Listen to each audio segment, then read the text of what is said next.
प्रणाम दोस्तों, कैसे हो आप सब। मैं हूं श्यामा जोशी। हमारा अनंत डिवोशन चैनल में आपका हार्दिक स्वागत करती हूं। तो मित्रों, आज हम बात करेंगे अमावस्या और पूर्णिमा के बारे में। हर महीने के अंदर 15 दिन अमावस्या और 15 दिन पूर्णिमा के क्यों होते हैं। तो दोस्तों, आपने हमारी अनंत डिवोशन चैनल को अभी तक सब्सक्राइब नहीं किया है तो अवश्य ही करें। साथ में घंटी के बेल को प्रेस करना ना भूलें ताकि आपसे हमारा कोई भी वीडियो मिस ना हो सके। तो दोस्तों, आइए जानते हैं अमावस्या और पूर्णिमा क्यों होते हैं। मित्रों, सबसे पहले हम जानेंगे भगवान चंद्र भगवान के बारे में 10 जानकारियाँ। श्रीमद् भागवत के अनुसार चंद्रदेव महर्षि अत्रि और माता अनसुया के पुत्र थे। इनका वर्ण चमकीला था। इनके वस्त्र अश्व और रथ श्वेत यानी कि सफेद रंग के हैं। शंख के समान उज्जवल 10 घोड़ों वाले अपने रथ पर यह कमल के आसन पर विराजमान है। इनके एक हाथ में गदा है और दूसरा हाथ वर मुद्रा में है। इन्हें सर्वमयी कहा गया है। ये 16 कलाओं से युक्त है। भगवान श्री कृष्ण इनके वंशों में अवतार लिया था, इसलिए वे भी 16 कलाओं से युक्त है, जो समुद्र मंथन से उत्पन्न होने के कारण महालक्ष्मी जी और कुबेर भगवान के भाई माने गए हैं। भगवान शिव ने इन्हें मस्तक पर धारण किया है और ब्रह्मा जी ने इन्हें बीज, औषधि, जल तथा ब्राह्मणों का राजा मनोनीत किया है। इनका विवाह दक्ष राजा की 27 कन्याओं से हुआ है, जो वे 27 कन्याओं नक्षत्रों के रूप में जानी जाती है।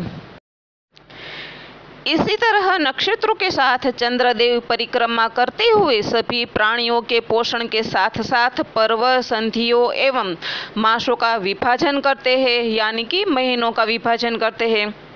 इनके पुत्र का नाम बुध है, जो तारा से उत्पन्न हुआ है। इनकी महादशा 10 वर्ष की होती है तथा ये कर्क राशि के स्वामी हैं।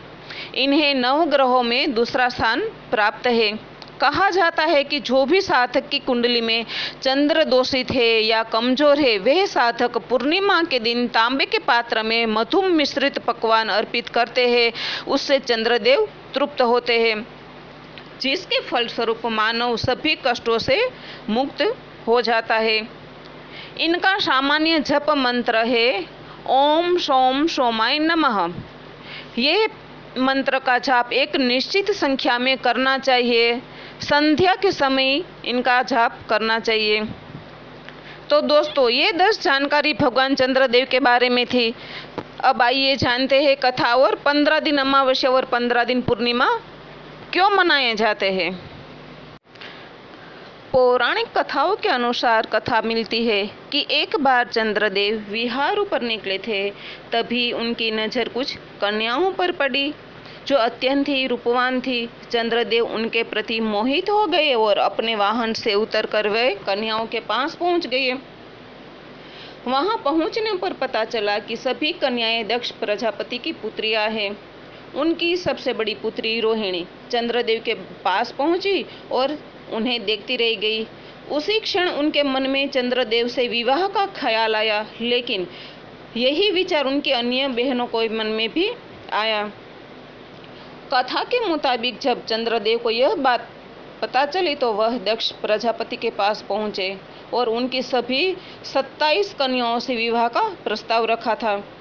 हालांकि तब भी दक्ष ने अपनी पुत्रियों को समझाने का प्रयास किया था कि चंद्र भगवान चंचल प्रवृत्ति के हैं, उनके साथ विवाह करने का विचार ठीक नहीं है। लेकिन जब बेटियां नहीं मानी तो दक्ष ने सभी का विवाह चंद्रदेव से करवा दिया। हालांकि चंद्रमा सभी पत्नियों में रोहिणी पर विशेष स्नेह रखते थे। चंद्रदेव रोहिणी के साथ ही अधिक समय बिताते थे। यह देखकर अन्य ने स्वयं को उपेक्षित समझा और उसकी शिकायत करने दक्ष प्रजापति के पास पहुंची, जहां उन्होंने पूरा वृतांत कहा सुनाया। इसके बाद दक्ष ने चंद्रदेव की काफी समझाया, उनसे प्रार्थना की भविष्य में वह इस बर्ताव को न दोहराए, लेकिन चंद्रदेव के व्यवहार में कोई परिवर्तन नहीं हुआ। तो दक्ष ने उन्हें शाप दिया। उन्होंने कहा कि जिस रूप पर तुम्हें इतना घमंड है वह सब नष्ट हो जाएगा, तुम क्षय रोग से पीड़ित हो जाओगे। शाप मिलते ही चंद्रमा क्षय से पीड़ित हो गए। सृष्टि में हाहाकार मच गया। चंद्रदेव की हालत देखकर सभी देवी देवताओं ब्रह्मा जी की शरण में पहुंचे, जहां उन्होंने सारी समस्या कही। तब ब्रह्मा जी ने कहा कि चंद्रमा को तो उनके किए का फल भुगतना ही पड़ा, लेकिन अगर वह महादेव की शरण में जाएंगे तो कल्याण हो सकता है। मित्रों, ये बात सुनकर उन्होंने बताया कि यदि चंद्रदेव शिवलिंग की स्थापना करके प्रतिदिन मृत्युंजय मंत्र से शिव जी की आराधना करेंगे तो भोले प्रसन्न होकर क्षय रोग से उन्हें मुक्त कर सकते हैं, अन्यथा कोई विकल्प नहीं है। मान्यता है कि चंद्रमा द्वारा स्थापित शिवलिंग आज जो गुजरात में सोमनाथ महादेव के नाम से सोमनाथ मंदिर में विख्यात है, उसी 12 ज्योतिर्लिंगों में प्रथम ज्योतिर्लिंग उन्होंने गौरव प्राप्त किया। चंद्रदेव की तपस्या से प्रसन्न होकर शिव जी ने प्रदोष काल में उन्हें पुनर्जीवन का वरदान दिया, साथ ही अपने मस्तक पर धारण करके उनका मान बढ़ाया। हालांकि दक्ष के शाप से चंद्रमा पूरी तरह मुक्त नहीं हो पाए। शिव पुराण की कथा के अनुसार आज भी दक्ष के उसी शाप के कारण चंद्रमा का आकार घटता है और बढ़ता रहता है।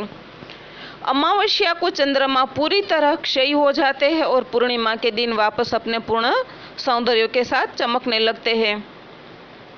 तो दोस्तों, चंद्रमा को शाप मिलने के कारण महीने के अंदर जो 15 दिन है वो क्षय रोग से पीड़ित होने के कारण उनका आकार घटता और बढ़ता रहता है।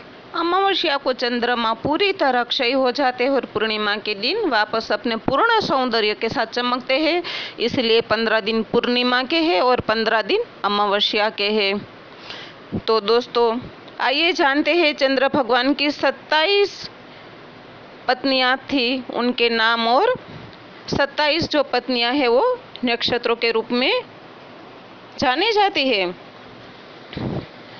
एक है अश्विनी, एक है भरणी, एक है कृतिका, रोहिणी, मृगशीर्ष, आदिरा, पुनर्वसु, अश्लेषा, पूर्वा फाल्गुनी, उत्तरा फाल्गुनी, माघ नक्षत्र, पुष्य नक्षत्र, हस्त नक्षत्र, स्वाति नक्षत्र, अनुराधा नक्षत्र, ज्येष्ठा नक्षत्र, विशाखा नक्षत्र, चित्रा नक्षत्र, मूल नक्षत्र, पूर्वाषाढ़ा नक्षत्र, उत्तराषाढ़ा नक्षत्र, श्रावण नक्षत्र, धनिष्ठा नक्षत्र, शतभिषा नक्षत्र, पूर्व भाद्रपद नक्षत्र, रेवती नक्षत्र और उत्तरा भाद्रपद नक्षत्र। तो मित्रों, ये है चंद्र भगवान की 27 पत्नियों के नाम और उनकी जानकारी। आपको कैसी लगी तो हमें कमेंट में प्रणाम लिखें। हमारी चैनल को लाइक और सब्सक्राइब करें। अपने दोस्तों और अपने परिवारों में शेयर करना ना भूलें। कमेंट में प्रणाम जरूर लिखें दोस्तों। प्रणाम मित्रों।